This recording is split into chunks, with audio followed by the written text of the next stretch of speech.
எல்லாரோட ஃபோக்கஸும் ஐபிஎல் 2026 மேல இருக்கும்போது, இந்தியன் வுமென்ஸ் டீம் அவங்களோட T20 ஸ்குவாட அறிவிச்சிருக்காங்க. எதுக்கு அப்படின்னு பார்த்தீங்கன்னா, T20 women's world cup June 12 start ஆக போகுது கைஸ். அதுக்கான 15 மெம்பர் ஸ்குவாட இந்தியன் வுமென்ஸ் டீம் இன்னைக்கு அறிவிச்சிருக்காங்க.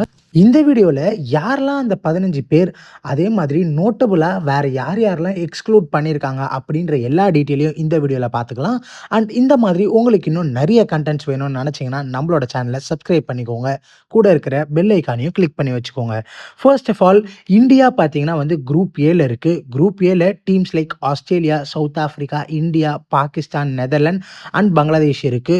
ஸோ இது ஒரு டஃப்பான குரூப்னு சொல்லணும். போட்டியே பார்த்தீங்கன்னா சவுத் ஆஃப்ரிக்கா, ஆஸ்திரேலியா அண்ட் இந்தியாவுக்கு மத்தியில் இருக்கும். இதுலேருந்து ஏதாவது 2 டீம் தான் குவாலிஃபை ஆவாங்க.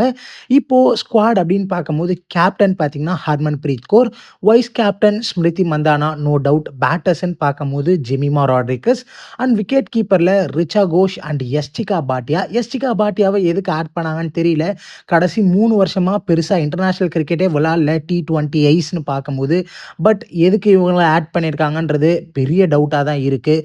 தென் ஆல்ரவுண்டர்ஸ்ன்னு பார்க்கும்போது தீப்தி சர்மா, ஷெஃபாலி வர்மா, பாரதி ஃபுல்மலி அண்ட் ராதா யாதவ். அகெயின் ராதா யாதவ் பவுலிங்கில் பெருசாக ஜொலிக்கலை. இன் திஸ் WPL 8 இன்னிங்ஸில் ஜஸ்ட் 2 விக்கெட் தான் எடுத்தாங்க. பட் பேட்டிங்னு வரும்போது ஆர்சிபிக்காக நல்லா கான்ட்ரிபியூட் பண்ணாங்க. 6 இன்னிங்ஸில் 114 ரன் வித் 22 அவங்களோட ஆவரேஜ் அண்ட் 140 ஸ்ட்ரைக் ரேட் இந்த WPL ஒரு கன் ஃபீல்டர். பட் அகெயின் நிறைய டவுட்ஸ் இருக்குது, பார்க்கலாம். பவுலர்ஸ்ன்னு பார்க்கும்போது ரேணுகா சிங், ஷ்ரேங்கா பாட்டில், ஸ்ரீசரணி, அருந்ததி ரெட்டி அண்ட் இந்த வருஷம் WPLோட ஹையஸ்ட் விக்கெட் டேக்கரான நந்தினி சர்மா.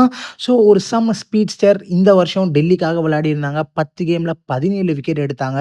ஒரு ப்ராமிசிங்கான யங் டேலண்டாக தெரிஞ்சாங்க. டெத் ஓவரில் செம்மையாக பவுல் பண்ணாங்க. ஸோ அவங்க டீமில் இருக்கிறது ஒரு பெரிய பூஸ்ட்னு சொல்லணும்.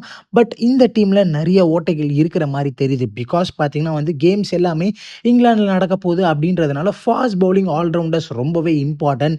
பட் இந்தியா டீம் அவங்கள எடுக்கிறதுக்கு தவறிட்டாங்களோ அப்படின்னு தோணுது.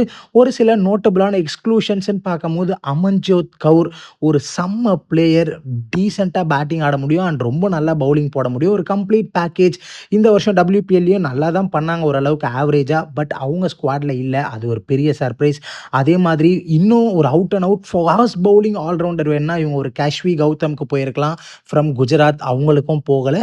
அதெல்லாமே ஒரு சில எக்ஸ்க்ளூஷன்ஸ். பிகாஸ் இந்த மாதிரி இங்கிலீஷ் கண்டிஷன்ஸில் ஃபாஸ்ட் பவுலிங் ஆல்ரவுண்டர்ஸ் ரொம்ப இம்பார்ட்டண்டாக இருப்பாங்க compared to spinning all-rounders.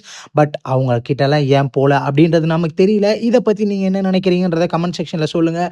And இந்த மாதிரி உங்களுக்கு இன்னும் நிறைய கண்டென்ட்ஸ் வேணும்னா மறக்காமல் நம்மளோட சேனலை சப்ஸ்கிரைப் பண்ணிக்கோங்க. இது ஜஸ்ட் ஒரு ப்ரிவ்யூ வீடியோ தான். இன்டெப்த்தான ஸ்குவாட் அனாலிசிஸோட வீடியோவும் வந்துக்கிட்டே இருக்குது. அந்த கண்டென்ட்ஸ்லாம் பார்க்கறதுக்கு நம்மளோட சேனலை மறக்காமல் சப்ஸ்கிரைப் பண்ணிக்கோங்க.